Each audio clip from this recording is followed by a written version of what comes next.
I'm Mila, 36 female. I live in a quiet, tree-lined suburb of Chicago in a house that was once my greatest pride and joy. As a senior financial analyst for a major firm, I've always been good with numbers and better at planning. That planning allowed me to build a life my family could enjoy, a life of comfort and security. But I soon learned that the foundation of that life, the very home we lived in, was built on a devastating lie that would unravel everything. Before this story unfolds, I'd love to connect with you. Please let me know in the comments where you're watching from and what time it is in your corner of the world. It's amazing to see how far these stories can travel. The house was a beautiful two-story colonial with a deep blue facade and crisp white trim. It had a wraparound porch where my stepmother, Sharon, kept immaculate pots of geraniums, and a large, manicured backyard where my father, Arthur, would host barbecues. It was the picture of suburban success, the kind of home you see in magazines. To anyone looking in, we were the perfect family. I was the successful, dutiful daughter, and they were the proud, loving parents enjoying their golden years in a home provided by my hard work. That was the story we all told ourselves, and for a long time, I believed it. The arrangement began about 10 years ago. My father had been forced into early retirement from his sales manager job due to company downsizing. He had a modest pension, but it wasn't enough to sustain the lifestyle he and Sharon had grown accustomed to. My mother had passed away years earlier, and when Arthur married Sharon, I genuinely tried to embrace her. She was quiet, unassuming, and seemed to make my father happy. I was in my mid-20s then, just starting to make a name for myself at my firm. I was single, focused on my career, and earning more money than I knew what to do with. When they came to me, hats in hand, talking about losing their small, rented apartment, my heart went out to them. "We don't know what to do, Mila," Arthur had said, his voice laced with a practiced sort of helplessness that I now recognize as manipulation. "The landlord is selling the building. We'll be out on the street." I was the solution. It felt good to be the solution. I proposed a plan. I would buy a large house, a place where we could all live. I would take the master suite upstairs, and they would have the entire main floor, which included a spacious bedroom, a full bath, and a small sitting area. It was more than an apartment, it was a home. I would cover the mortgage and the property taxes. They would handle the utilities and day-to-day upkeep. It seemed fair, a perfect symbiosis. They got security, and I got the peace of mind that my father was safe and cared for. I also, I admit, got a sense of pride from being able to provide in such a significant way. The house cost $830,000. It was a significant investment, but my salary could handle it. The down payment took a huge chunk of my savings, but seeing the look on their faces when we first walked through the door made it feel worth it. "Oh, Mila," Sharon had whispered, her hand over her heart. "It's a palace." My dad had clapped me on the back, a rare show of physical affection, and said, "You did good, kid, you really did good." Those words were like fuel. They sustained me through long nights at the office and stressful market fluctuations. I wasn't just working for myself, I was working for my family. For 10 years, the arrangement worked, or more accurately, it appeared to work. I spent most of my time either at the office or in my upstairs suite. I had my own entrance from a staircase that led down into the garage, so I could come and go without disturbing them. We had dinner together maybe once or twice a week. The conversations were always pleasant but superficial. We'd talk about their garden, my work projects, the weather. We never delved deeper. I thought it was just the natural evolution of an adult relationship with a parent, a comfortable distance. My best friend, Jenna, was always a little skeptical. Jenna was a powerhouse real estate agent who had actually helped me find the house. She was sharp, pragmatic, and had a sixth sense for bad deals, whether they were in property or in life. "Are you sure about this, Mila?" She had asked me a year into the arrangement over coffee. "It's a huge financial burden, and you're basically putting your own life on hold. You never bring dates home. You barely have friends over. It's like you're a guest in your own house." I defended them, of course. "It's not like that, Jenna. They're my family. It's my responsibility to take care of them." "Your responsibility is to take care of you," she countered gently. "Your dad is a grown man. He's perfectly capable of getting a part-time job. Sharon works a few hours a week at the clinic. They're not helpless. But I didn't listen. I saw it as my duty. My mother had always instilled in me the importance of family, of loyalty. I felt I was honoring her memory by ensuring her husband was looked after. The cracks, in hindsight, were there all along. There were the little comments from Arthur about my long work hours. "Must be nice to be so important you can't have dinner with your old man," he'd say, with a chuckle that didn't quite reach his eyes. There were the subtle ways Sharon would redecorate a common area without asking me, slowly erasing any trace of my personal style from the home I paid for. The living room became a shrine to their tastes: heavy floral curtains, dark wood furniture, and dozens of photos of them on vacation. Trips that I knew for a fact were funded by the money they saved living rent-free. My financial contributions went beyond the mortgage. I paid for the new roof last year, a $20,000 expense. When the central air conditioning unit failed, I covered the $8,000 replacement. When Arthur decided he wanted a new, top-of-the-line grill for the patio, he mentioned it casually at dinner, and 2 days later, I saw the charge from the home improvement store on our shared household credit card, the one I paid off every month. I never said a word. I just paid the bill. It was easier than causing a conflict. I told myself that this was the price of peace, the cost of being a good daughter. The gilded cage I had built for them had, in reality, become my own. I was trapped by my own sense of obligation, by the carefully constructed image of a perfect, supportive family. I was the financial engine that kept the whole charade running, and in return, I received polite smiles and a quiet, gnawing loneliness. The master suite, with its king-sized bed and ensuite bathroom, felt less like a sanctuary and more like a beautifully appointed prison cell. I had the best room in a house where I never truly felt at home. I was living with two people who saw me not as a daughter, but as a resource, an open checkbook, a provider, and I was completely oblivious to the depth of their deception, to the real story being told behind my back. That illusion was about to be shattered by the simplest of mistakes, a phone call that didn't end when it was supposed to. The day my world fell apart began like any other Tuesday. It was gray and overcast, the kind of Chicago day that promises a long, dreary afternoon. I was working from home, a privilege I'd earned after a decade of proving my worth at the firm. My home office was in a spare bedroom upstairs, my sanctuary of spreadsheets and market analysis reports. I was deep into a quarterly earnings forecast, surrounded by the quiet hum of my computer and the gentle ticking of the clock on the wall. The silence was broken by the ringing of my cell phone. It was my dad, Arthur. "Hey, Dad," I answered, leaning back in my chair and stretching. "What's up?" "Mila, honey," he began, his voice a little too cheerful. "Your stepmother and I were just talking. You know our anniversary is coming up next month." I did. It was their 15th. Of course, I was already thinking about what to get you guys.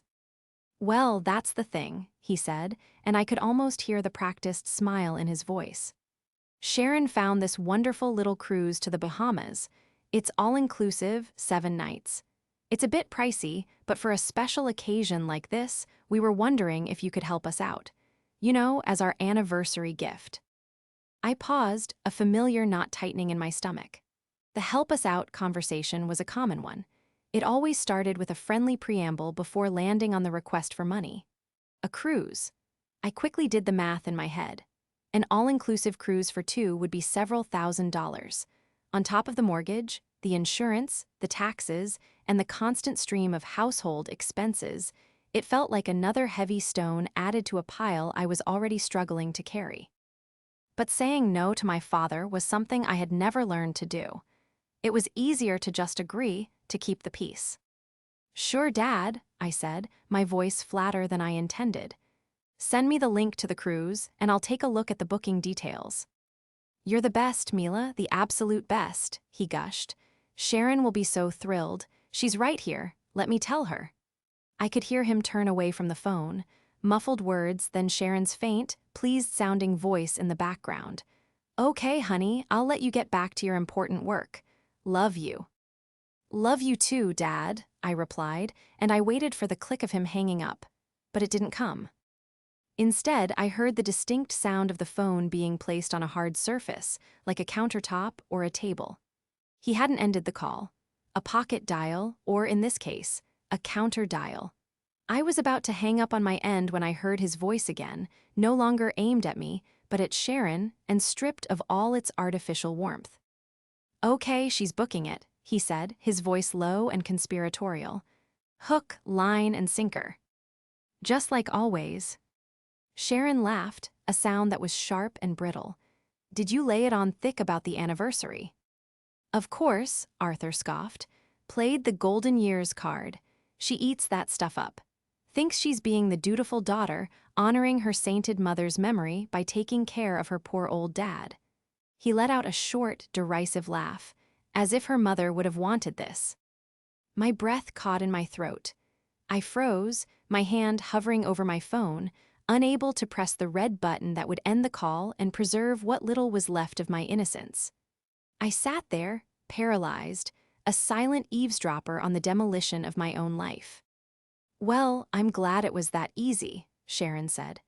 "After paying for that new furnace last month, I was worried she might start getting tight with her money." "Are you kidding me?" Arthur's voice was filled with a chilling sort of contempt. "She doesn't have it in her to say no. Never has. All that money, that fancy job, and she's still just a scared little girl trying to buy my approval." My heart felt like it was being squeezed in a vice. Every word was a hammer blow. "She's nothing. A failure should have never been born." The finality of that sentence sucked the air from my lungs. Should have never been born. It wasn't said in anger, not in the heat of an argument. It was stated as a simple, unchangeable fact, a casual observation between two people who believed it to be true. He was talking about me, his daughter, the person who had dedicated the last 10 years of her life to ensuring his comfort and security. "Arthur, don't be so cruel," Sharon chided, but there was no real force behind it. It was the kind of mild rebuke you'd give someone who told a slightly off-color joke. "It's not cruel, it's the truth," he retorted. "Her mother, now she was something. Strong, beautiful, Mila is just a utility, a walking bank account. She buys these big houses and fancy things trying to build a life, but she has no life. She's 36 years old and spends her Friday nights color-coding spreadsheets. It's pathetic."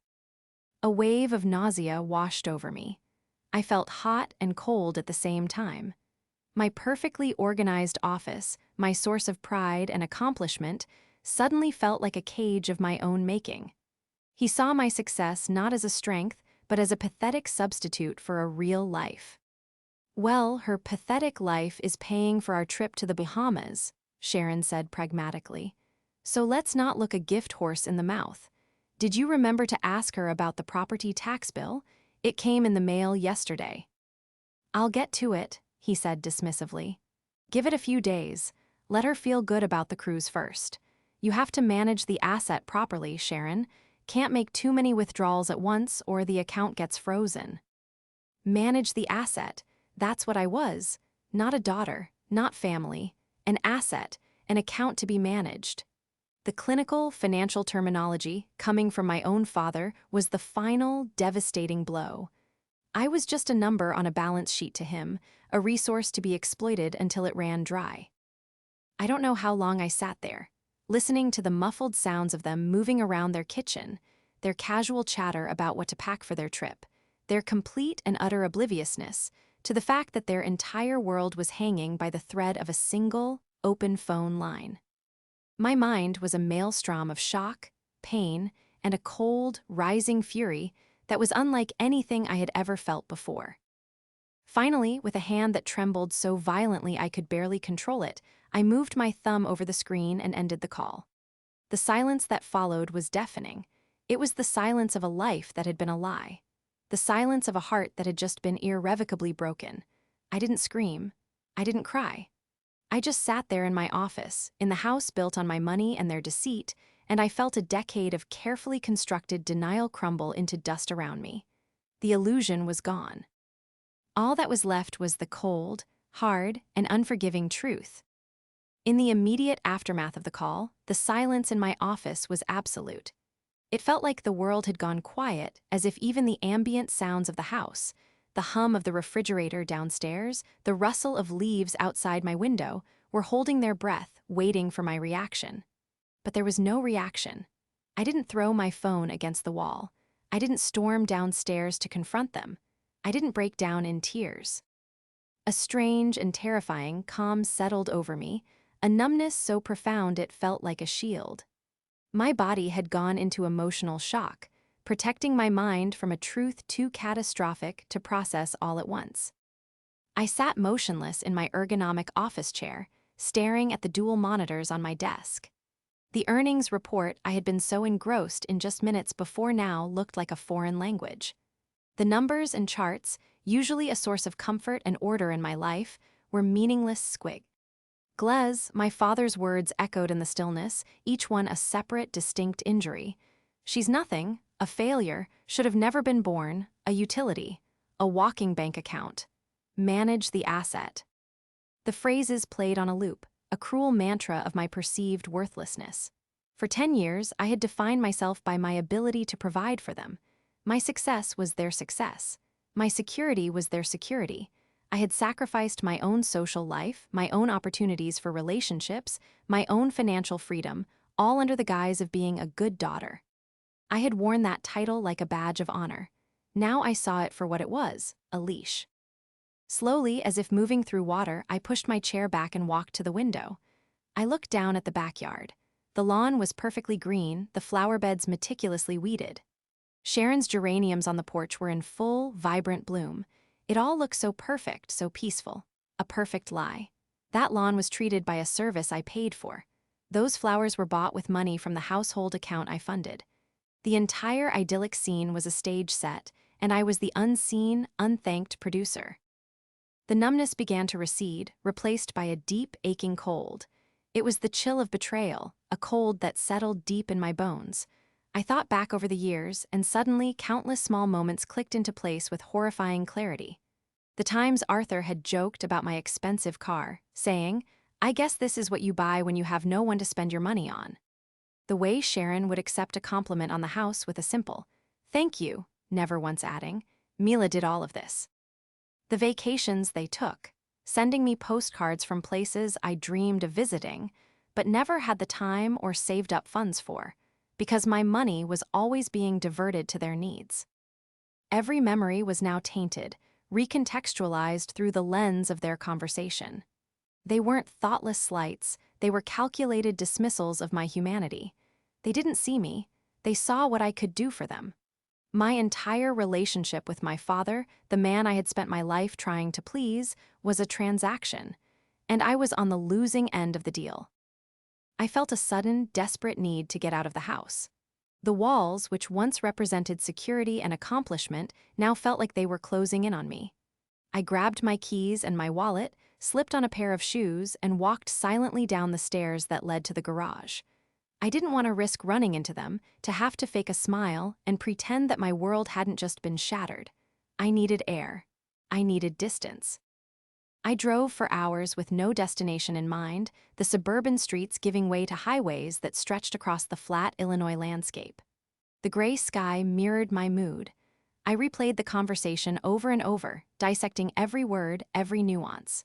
The most painful part wasn't just the cruelty, but the casualness of it. It was how they really felt, how they spoke when they thought I wasn't listening.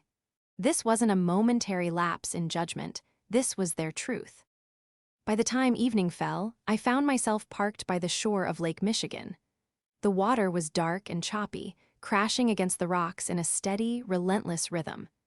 I got out of the car and walked to the edge, letting the cold spray mist my face. And there, with the vast, indifferent expanse of the lake before me, I finally allowed myself to feel. The grief came first, a raw, physical agony that doubled me over. It was a mourning for the father I thought I had, for the family I thought I was a part of. It was the death of a lifelong illusion. Tears streamed down my face, hot against my cold skin, mixing with the spray from the lake. I cried for the little girl who had idolized her dad, for the young woman who had worked so hard to make him proud, and for the 36-year-old woman who had just realized it was all for nothing. He had never been proud. He had been resentful and opportunistic. After the grief came the anger. It was a clean, white-hot rage that burned away the tears. How dare he? How dare they live in my house, eat my food, spend my money, and speak of me with such utter contempt? How dare they use my love and sense of duty as weapons against me? The image of them laughing, planning their cruise paid for by the asset, filled me with a fury so intense it made me shake.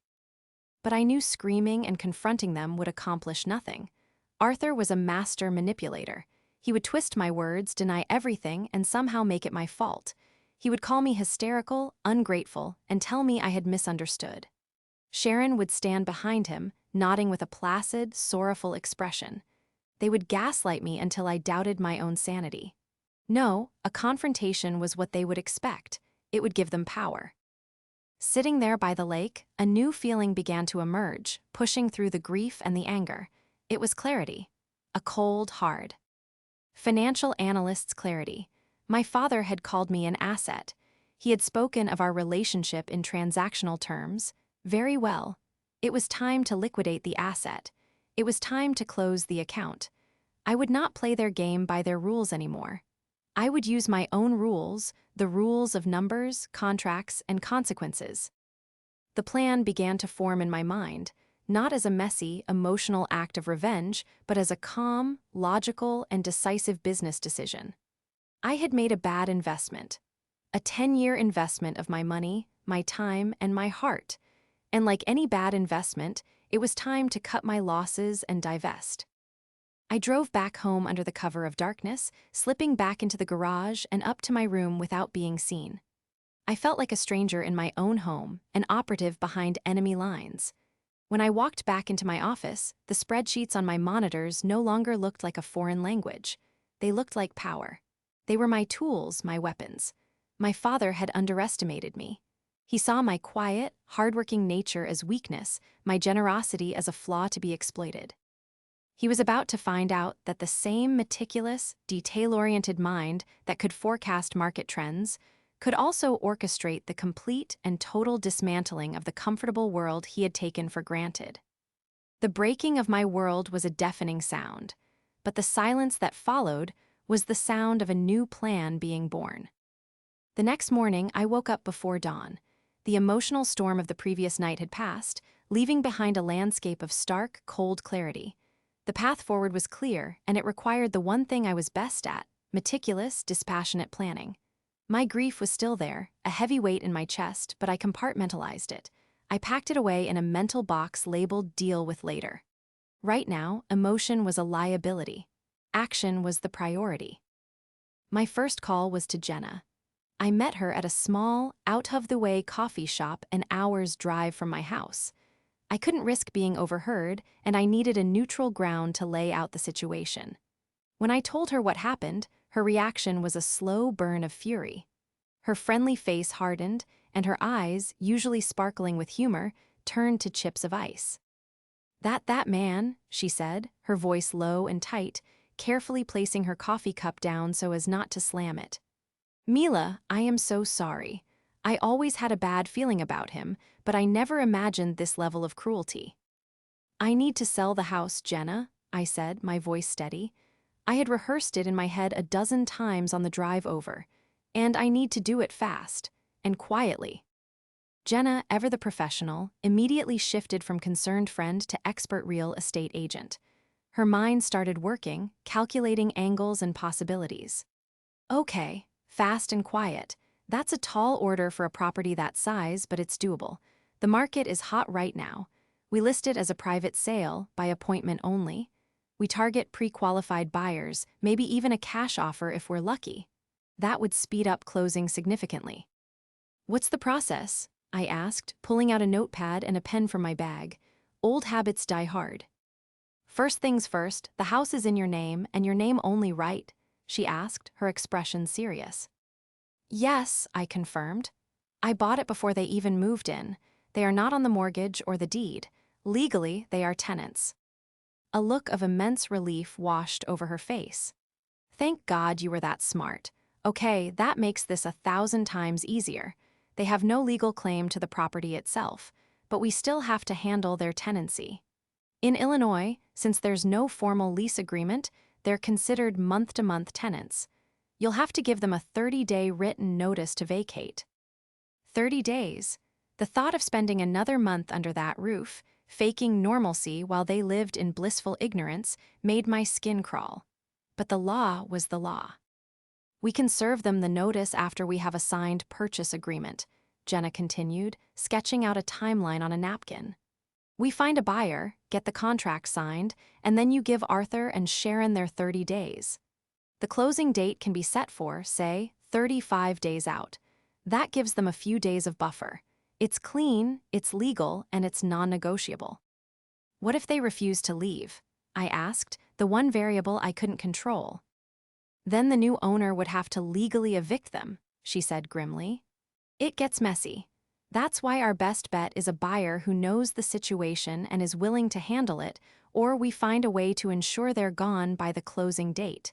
But let's cross that bridge when we come to it.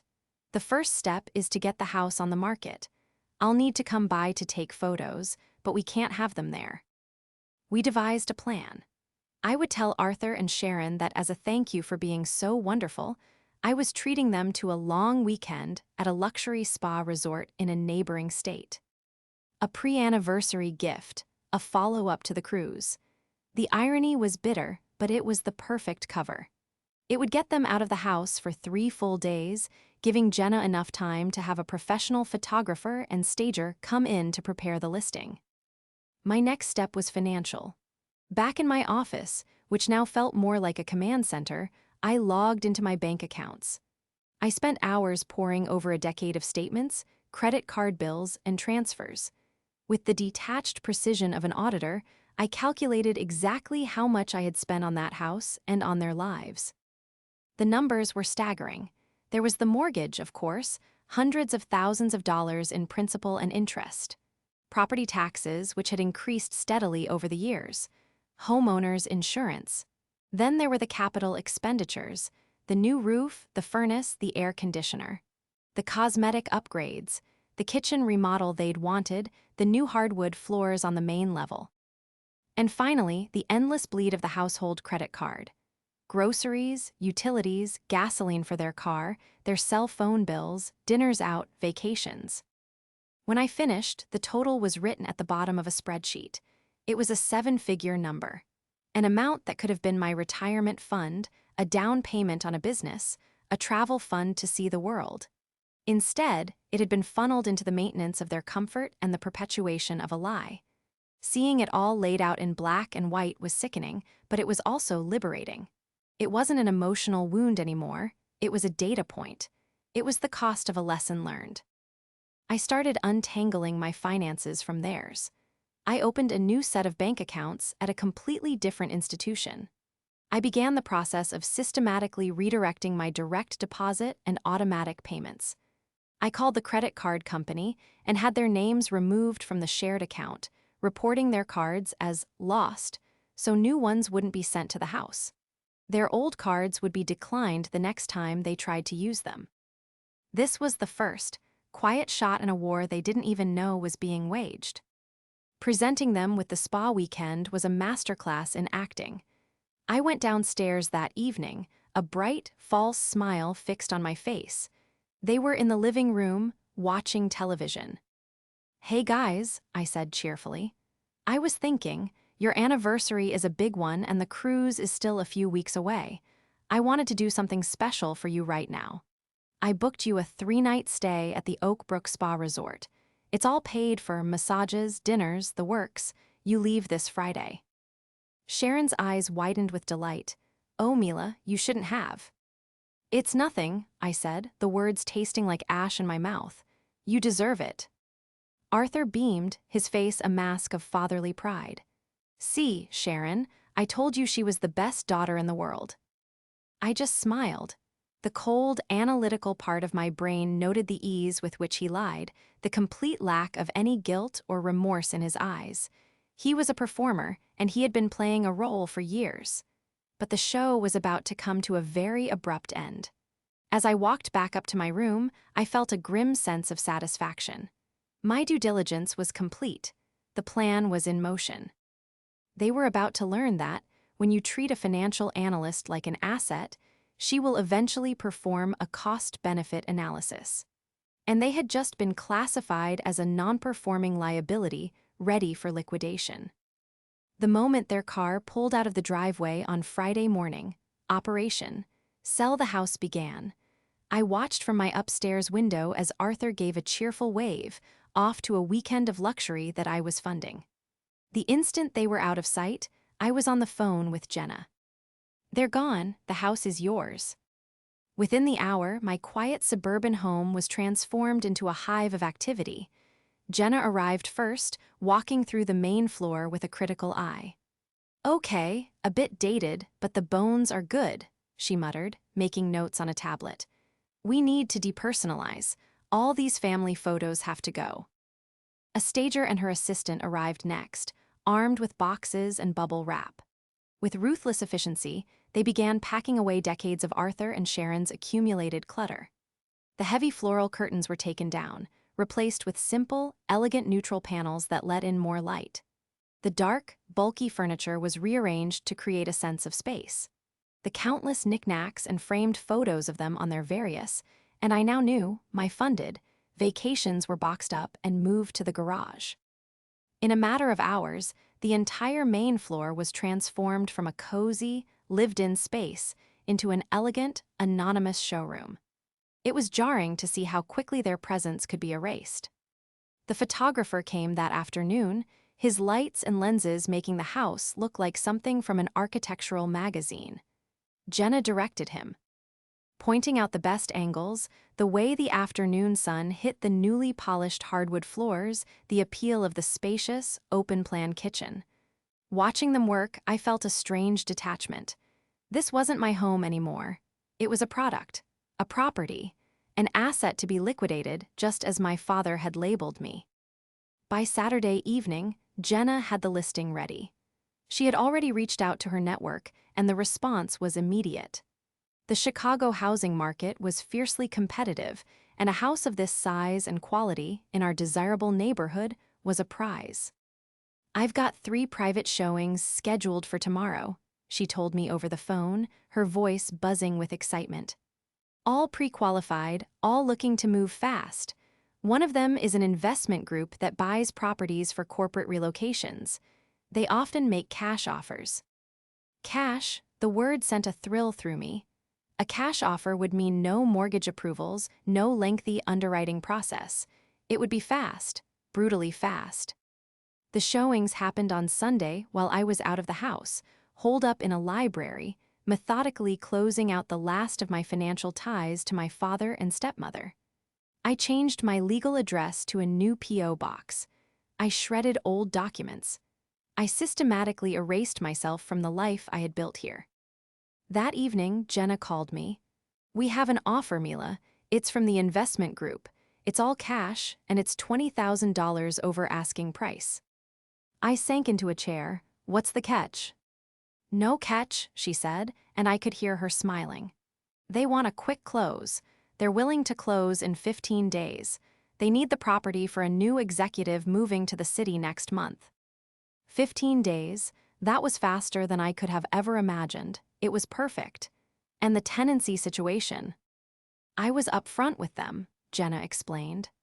"I told them the property is currently occupied by the seller's family members on a month-to-month basis, and that they will be served a 30-day notice to vacate. Their legal team is fine with it. They said if the occupants aren't out by closing, they'll handle the eviction. They're used to it. To them, it's just a business transaction." It was perfect. A buyer who wouldn't be scared off, who saw the situation as clinically as I now did. "Take it," I said without hesitation. "Draw up the papers. I'll sign them tonight." I met Jenna at her office, an empty, silent space on a Sunday night. The purchase agreement was laid out on her conference table. I read through every line, my financial analyst brain kicking in, ensuring every detail was correct. The price, $850,000. The closing date, 2 weeks from the upcoming Tuesday. All contingencies waived. It was a done deal.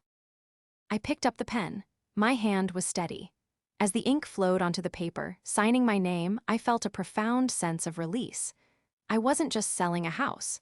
I was selling a decade of obligation. I was selling the weight of my father's expectations and the burden of my own misplaced loyalty. I was signing away the gilded cage, the silent resentments, the one-sided sacrifices. With each letter of my name, I was reclaiming my life. When I finished, I looked up at Jenna. She was watching me with a look of immense pride. "How do you feel?" she asked gently. "Lighter," I said, and I was surprised to find it was true. Like I can finally breathe. Arthur and Sharon came home late Sunday night, glowing from their spa weekend. They were full of stories about their massages and the fancy dinners. I listened with polite interest, a serene smile on my face. They had no idea that while they were being pampered, the very foundation of their world had been sold out from under them. The next day, Monday, I executed the final part of the plan. I had the official 30-day notice to vacate drafted by a lawyer Jenna recommended. It was formal, impersonal, and legally airtight. I also prepared a letter of my own. It was short and to the point. I didn't fill it with accusations or pain. I refused to give them the satisfaction of knowing how deeply they had wounded me. I waited until I knew they were both home in the afternoon. Then I went downstairs, holding the 2 envelopes. I found them in the kitchen, unpacking a small bag of overpriced spa products. "Hi," I said, my voice calm and even. They both turned, smiling. "Mila, you should have seen the steam room, it was," Sharon began, but I held up a hand to stop her. "I have something for you," I said. I placed the lawyer's envelope on the counter. "This is a legal document. It's a 30-day notice to vacate the premises. The house has been sold. The closing date is in 2 weeks. The new owners will take possession at that time." Their smiles vanished. They stared at me, then at the envelope, as if they couldn't comprehend the words I was saying. "What is this, a joke?" Arthur finally sputtered, a nervous laugh escaping his lips. "Sold? You can't sell the house, Mila. This is our home." "No," I said, my voice as cold and hard as steel. "This is my house, and I have sold it." I then placed the second envelope on the counter next to the first. "This one is for you, Dad." His hand trembled slightly as he picked it up. He tore it open and read the single sheet of paper inside. It contained just 2 things. First, a printed transcript of the phone conversation I had overheard, timed and dated. Second, a final tally from my spreadsheet, the grand total of what I had spent on them over the past 10 years. There was no other commentary. None was needed. I watched as the color drained from his face. His eyes darted from the paper to my face, searching for something, a sign of weakness, a flicker of doubt. He found nothing. He opened his mouth to speak, but no words came out. For the first time in my life, I had left my father utterly speechless. I didn't wait for a reaction. I didn't want to hear the denials, the excuses, the rage. I had said everything that needed to be said. "I'll be moved out by the end of the week," I said quietly. "I suggest you start packing." And with that, I turned and walked back up the stairs, leaving them standing in the beautiful, sunlit kitchen of a house that was no longer theirs, holding the signed, sealed proof of their betrayal. The week that followed was the strangest of my life. I operated with a detached, focused efficiency, packing up my existence in the house room by room. Movers came and emptied my upstairs suite and my office, taking my belongings to a storage unit I had rented. Downstairs, an eerie silence reigned. After my announcement, Arthur and Sharon seemed to have retreated into a state of shocked paralysis. I could hear their muffled voices through the floorboards at night, first panicked, then angry, then pleading, but they never confronted me directly. It was as if they couldn't bring themselves to face the woman they had so thoroughly misjudged. They tried other tactics. I received a barrage of text messages. First from my dad, "Mila, we need to talk, you misunderstood. This is a huge mistake." Then from Sharon, "Your father is devastated. How could you be so cruel? After everything we've done for this family." Everything they had done? The audacity was breathtaking. I didn't reply to any of them. Silence, I had learned, was a powerful weapon. It created a vacuum that their denials and manipulations couldn't fill. A few days later, my dad escalated. He left a long, rambling voicemail. His tone shifted from anger to a desperate, wheedling plea. He talked about his age, his health, his retirement. He reminded me of my duty as a daughter. He even tried to invoke my mother's memory, saying she would be ashamed of me. I listened to the entire message, my expression unchanging. The words that once would have shattered me now had no power. He wasn't my father talking. He was a failed asset manager trying to stop a liquidation. I deleted the message without a second thought. I had already arranged for my own departure. My company had an office in Denver, and I had put in for a transfer, which was quickly approved. A new city, a new state, a new life. I was leaving everything about my old life behind, and the prospect filled me with an exhilarating sense of freedom. The closing was scheduled for a Tuesday, exactly 15 days after I signed the purchase agreement. I signed the final paperwork at the title company's office that morning. The large sum from the sale was wired directly into my new, unassailable bank account. It was done. The house was officially no longer mine. Jenna had learned from the buyer's agent that the new owners, the executive and his family being relocated, were arriving that very afternoon. Their moving truck was scheduled to get there at 2:00 p.m. My father and Sharon's 30-day notice period was, of course, not yet over. They still had another 2 weeks legally. They had clearly assumed this gave them time to try and change my mind, to somehow reverse the unstoppable course of events I had set in motion. They had spent the week not packing, but stewing, believing that I would eventually break and rescind the sale. They had fundamentally misunderstood the finality of a signed contract.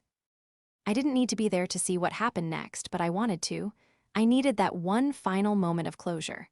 I parked my car down the street in a spot with a clear view of the house. It was a beautiful, sunny afternoon. The house looked pristine, a perfect picture of suburban life. At precisely 2:00 p.m., a massive moving truck, far larger than the one I had used, rumbled down the quiet street and pulled to a stop directly in front of the house. The front door opened, and my father stepped out onto the porch, his face a mask of confusion and indignation. Sharon appeared behind him, wringing her hands. They stared at the truck as the driver hopped out, a clipboard in his hand. A sleek black SUV pulled up behind the truck, and a well-dressed couple got out, the new owners. I was too far away to hear the words, but I could see the scene unfold like a silent movie. The new owner, a confident-looking man in his 40s, walked up the driveway and extended a hand to my father. Arthur didn't take it. He started talking, gesturing wildly at the house, then at the truck. His body language was aggressive, proprietary. The new owner's friendly expression faded. He listened for a moment, then shook his head and pointed to the paperwork on the driver's clipboard. This was the moment of truth, the point where my father's fantasy collided with legal reality. He seemed to be yelling now. Sharon was tugging at his arm, her face pale with panic. The moving crew stood by their truck, watching the drama with practiced disinterest. This probably wasn't the first time they had seen a messy transition. The new owner pulled out his phone. I could guess who he was calling, his lawyer or perhaps the police. The confrontation escalated. My father jabbed a finger in the man's chest. The man stood his ground, calm and immovable. He was an executive, likely used to handling hostile negotiations.